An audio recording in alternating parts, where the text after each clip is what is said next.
Hello, Internet. Do you hate identity politics? Have you ever had any of the following thoughts? That identity politics makes us too tribal when we need to work together? Or that this isn't about race or gender or sexual orientation? This is about justice or poverty or police violence? That economic and ideological issues are just more important than identity issues? Or that all lives matter?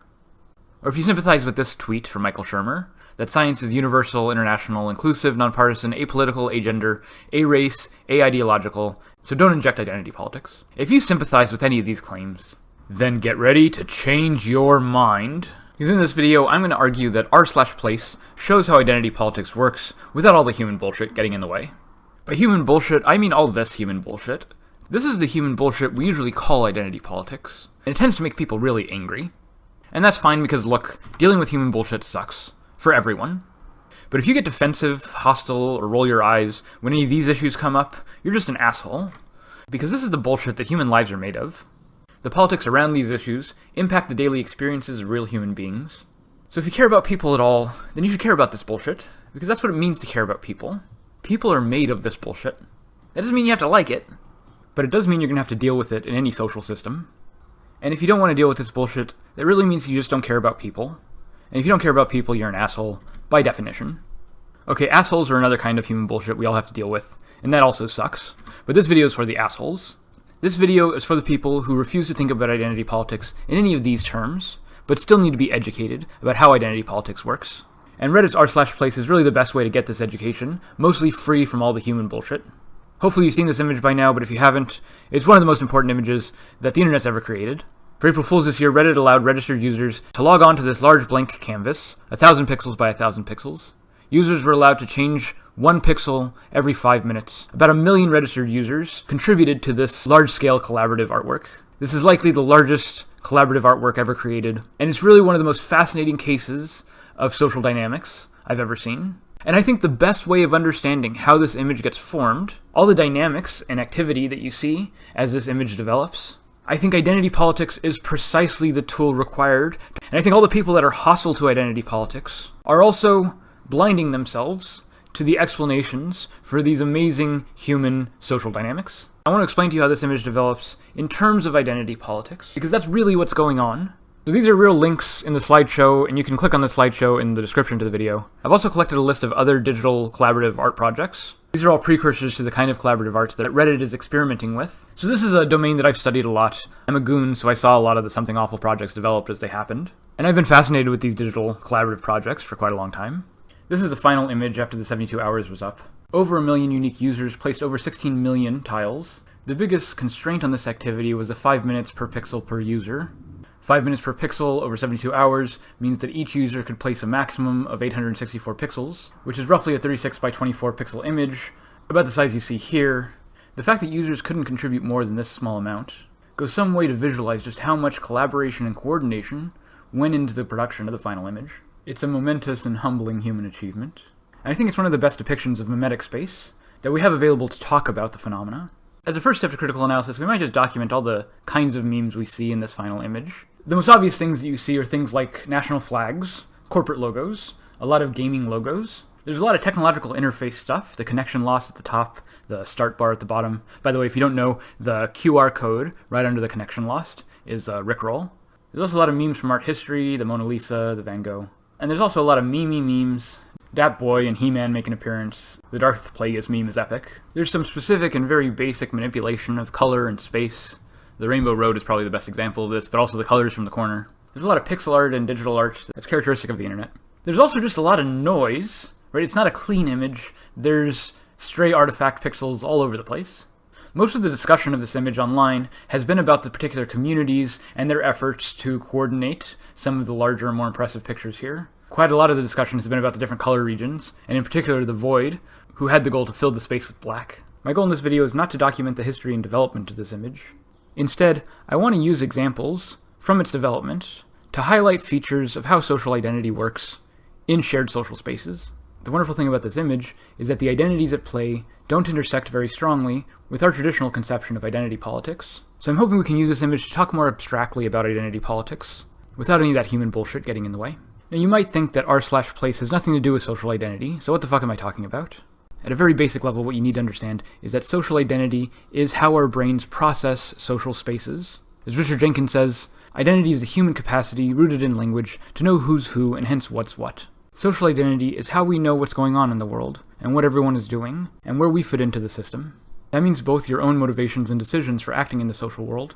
That also means your capacity to align yourself with various groups and conform to their social norms. And it's on the basis of social identity that not only can we act within and as groups, but also that groups can interact with each other and thus generate higher and higher orders of social organization.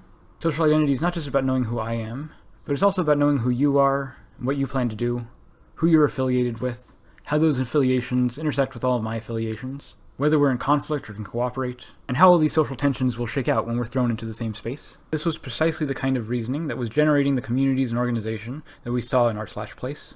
Now I try to say all of that without talking about any of the human bullshit that usually comes up when we talk about identity politics. My last two videos gets its hands dirty with some of that human bullshit. On the left is a basic introduction to social identity, and I talk a little bit about Black Lives Matter.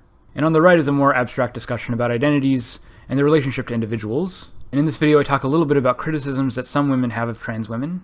In both these videos I'm up to my eyeballs in human bullshit, but that's not what I want to do here. If we take away all the human bullshit, here's what you have to know about social identity. First, both users and groups have goals. They have a plan or an agenda. They have something that they want to do. Now, groups are made of users, and users construct these groups in order to align the various goals that they have. And we use expressions or performances of our identities in order to make explicit these various goals and alignments. So by seeing who you are and what you do, I can anticipate your behavior and fit my own plans around your actions. So it's the expression of identities that allow groups to coordinate their behaviors around shared goals. It allows us to make our goals explicit, to attract new members to the cause. It also allows us to make conflicts explicit, so that we can all negotiate around the problem. This coordination process happens simultaneously at all scales, and is the central mechanism by which social coordination is established. In r/place, you aren't really interacting with other users, or even persons or bodies. At best, individual users are interacting with single pixels every 5 minutes. But beyond the individual users, there's also the communities at play, all the various subreddits, /poll, Destiny Stream, the other internet communities, and as the image matured, the number of communities involved and the way that they handled and negotiated the process also matured. But users aren't confined to any one of these communities, and may align themselves with multiple communities, and try to advance several of the agendas at the same time.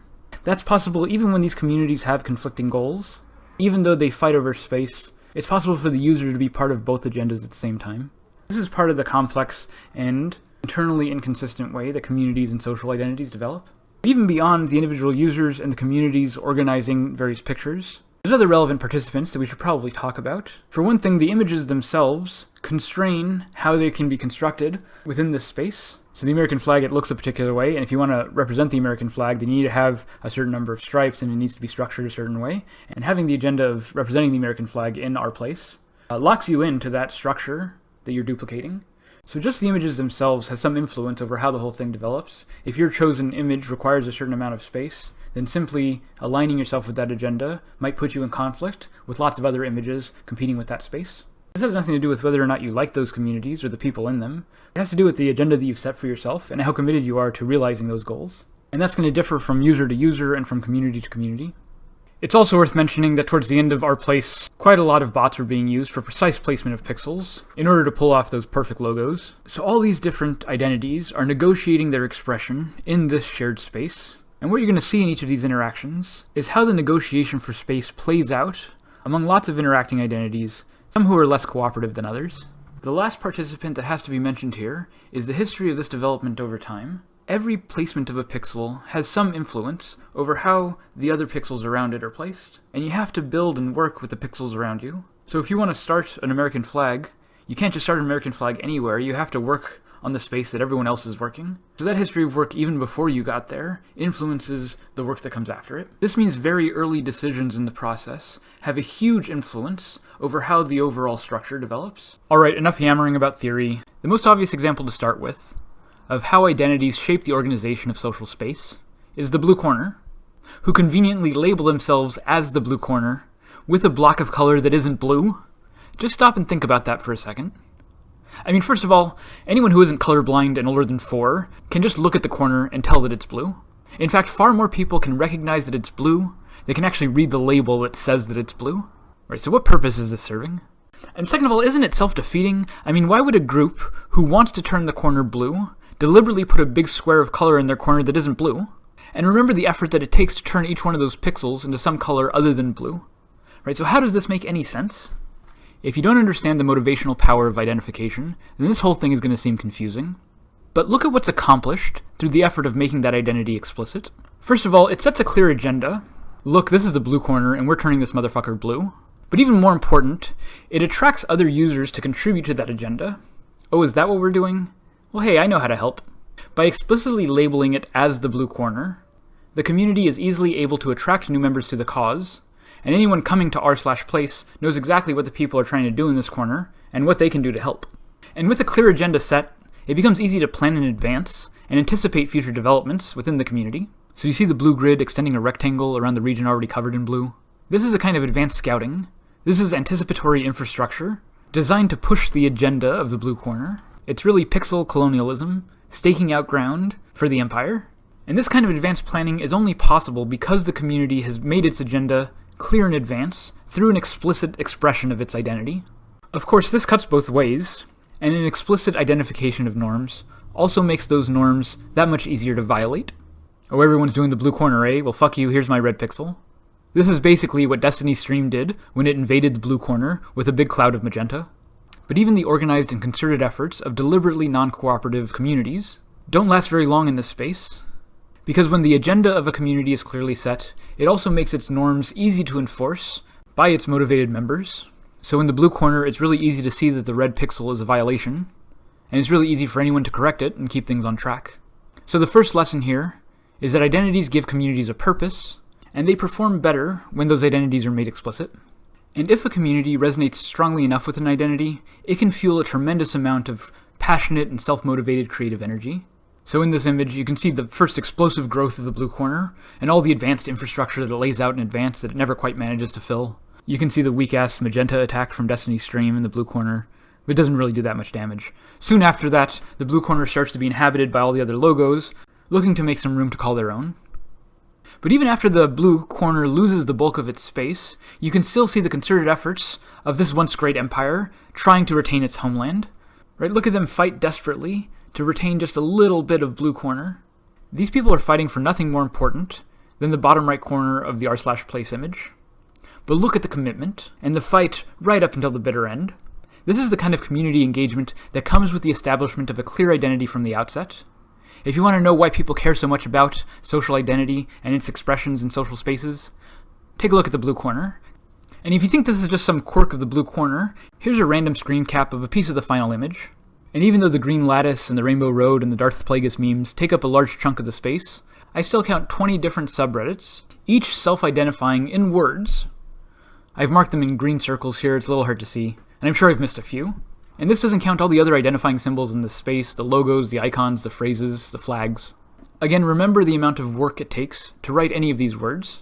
At a very rough estimate, I count at least 500 pixels here devoted just to the names of the self-identifying subreddits. Assuming that none of those pixels were contested, at 1 pixel every 5 minutes, that's still 1.5 days of human labor just to self-identify. That's a ton of work. But all these communities are self-motivated to do that work because they understand intuitively the value of social identification. The passion for an identity is partly a function of how hard you have to fight for it. Identities are constructed through these negotiations and confrontations.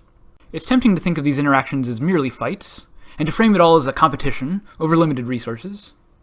And sometimes there are genuinely hostile attacks. So when Destiny's Stream attacks the blue corner, that's a real hostile fight over shared space. But not every identity or community is in conflict, and some get along just fine with others, provided they have the space to negotiate a consensus about how they all fit together. So this shows an activity map of r/place, and which pixels were fought over most. And at the top is the heat map for the entire image, with the brighter spots being the more contested pixels. You can see that the blue corner is a highly contested region, demonstrating the passion that people had over that space. I think the OSU logo was the most contested region on the map. I think it's somewhat funny that you can discern the outline of some of the flags in just the contested heat map. The US flag, the EU flag. The center of the dark side of the moon is also a highly contested region, since that was the focus of the attack from the void. Negotiating around the void's all-consuming turn to blackness helped to establish how the different communities would go about protecting and representing their spaces. Sometimes these fights just aren't fights, and they're just the struggle between cooperators to try to accommodate each other in a shared space. Even when we get along, we still need to figure out how our identities work together, and that requires clear and explicit cases of social identification. So here's the blue corner and just the heat map of the same space.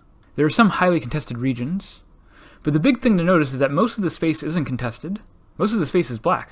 Most of the disputes are concentrated on just a few pixels, and the fate of those pixels is negotiated by just those communities interested in that local space. Any one of these logos is really just dealing with its neighbor, and settling a turf war with one community over a few set of pixels doesn't itself settle how you're going to settle the next turf war with the neighbors on the other side.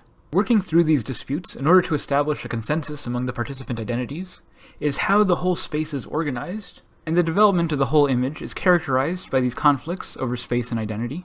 So let's try to deal with some more complicated examples of negotiated identity. On the left is Mega Man versus Dat Boy.